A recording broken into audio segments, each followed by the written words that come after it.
It's the end of the year, and with it being the end of the year, I thought, let's talk about probably one of the most prolific films ever made.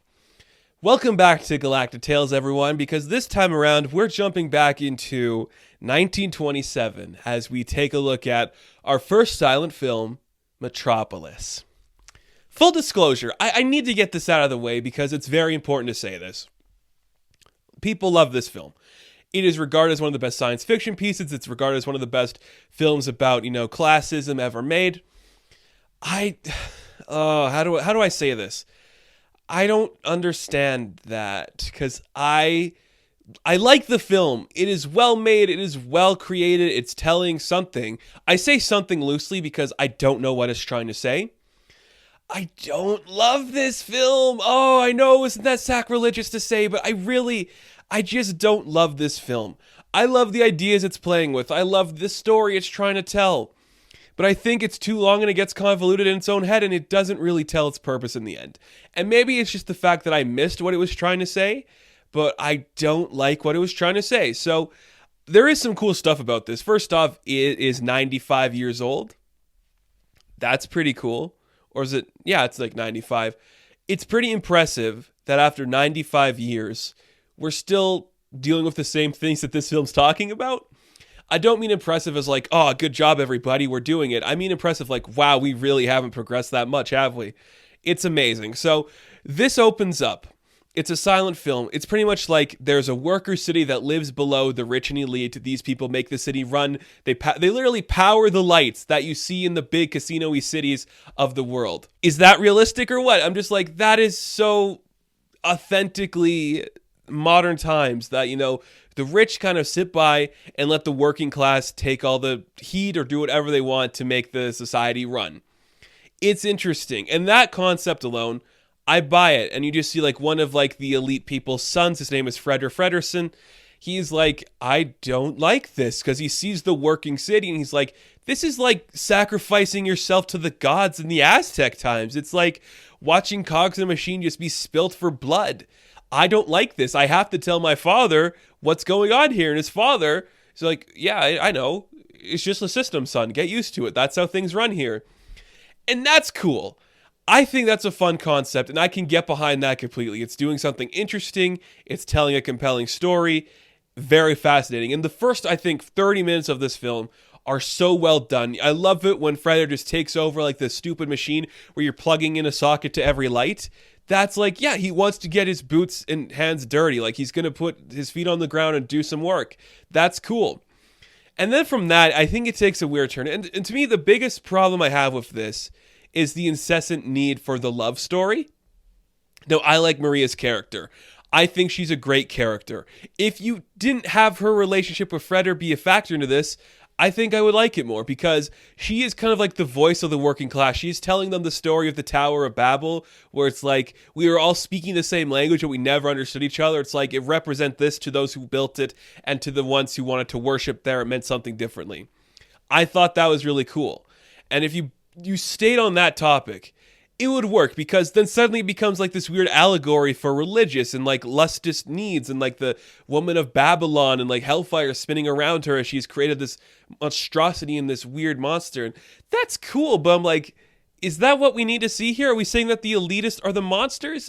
Maybe, but I don't think you should mix your metaphors like that. If you stuck to the Tower of Babel story, where it's like we're trying to accomplish the same thing, but the way we are saying it doesn't equal the way it's going about, and then I think it would just be more interesting, and you could tell a more proper story that way, as opposed to the way things happen there. Now, her story bleeds into this other one with the villainous Rotwang. Great name, by the way. I love the name Rotwang. He builds this thing called the Machine Man, and basically the Machine Man has the consciousness of John Frederson's ex, or dead wife, I should say.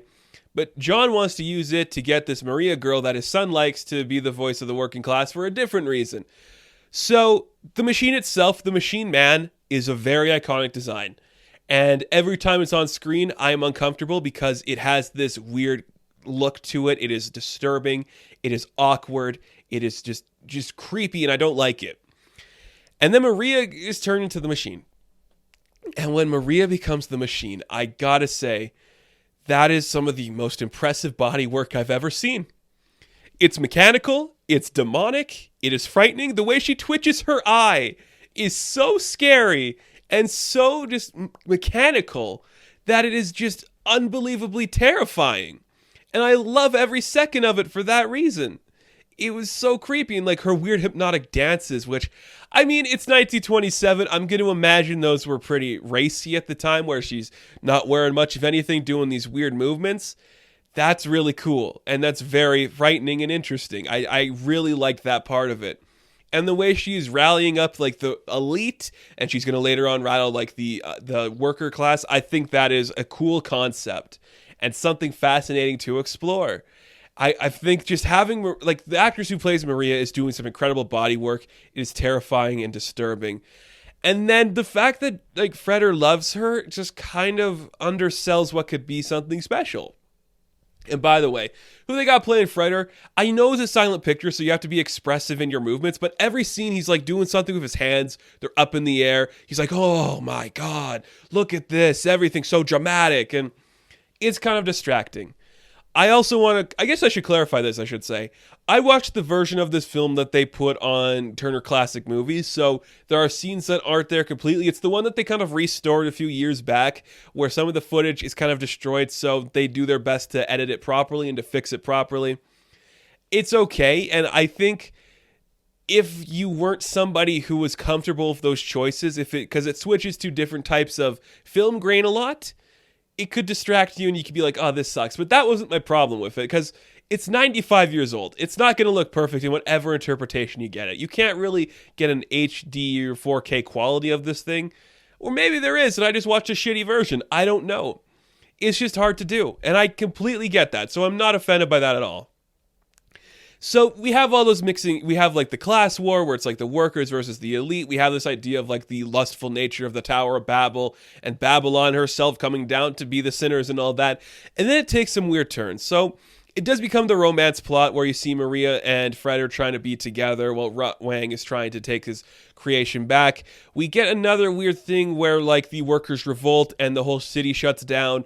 And then about 20 minutes of this film just becomes Maria and Freder trying to save a bunch of kids from a flooding town.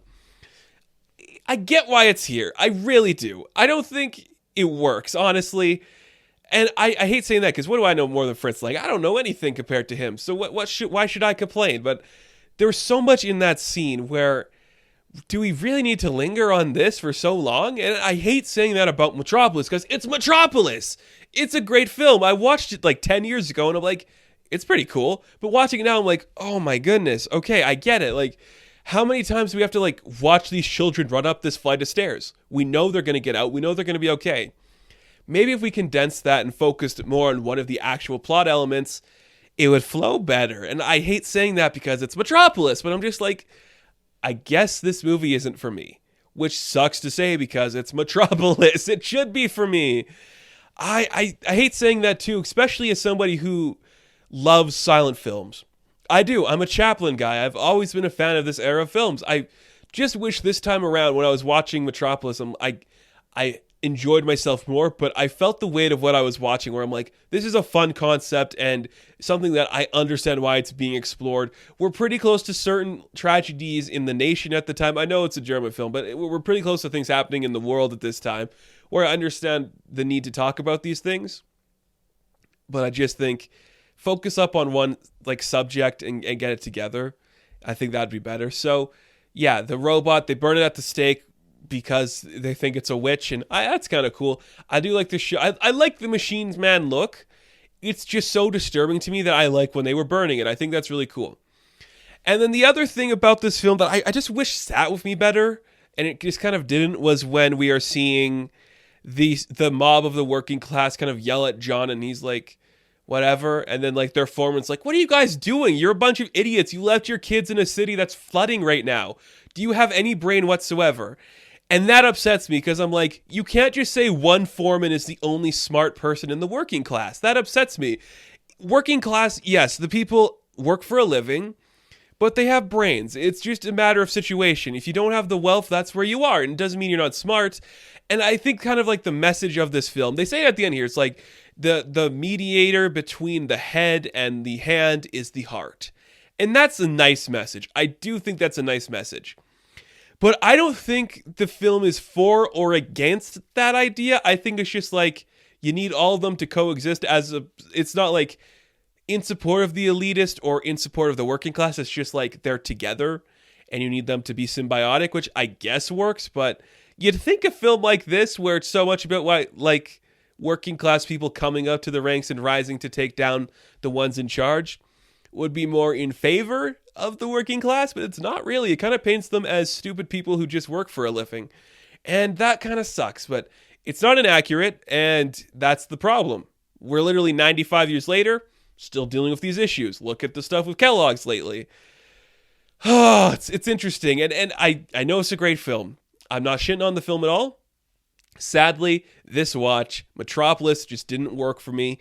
I wanted to end the year on a big note and talk about like the brilliance of like Metropolis and the allegories and all these symbolism and these meanings. I'm just like, yeah, they're there and they're saying them, but I don't think it works as strong as it wants to. And to me, that is pretty sad, and I wish it was better. The Machine Man's great. The entire concept of the evil scientist putting the body of somebody into a machine, that's cool, and I dig that, but a lot of the other themes, like especially the romantic tendencies it wants to play into, trope of the time, because everything had to end with a kiss, but not the best. So, sadly, Metropolis is a great made film with a great concept that I didn't really love. So thank you guys for watching the last Movie Tales of 2021. Now be sure to like and subscribe to the channel.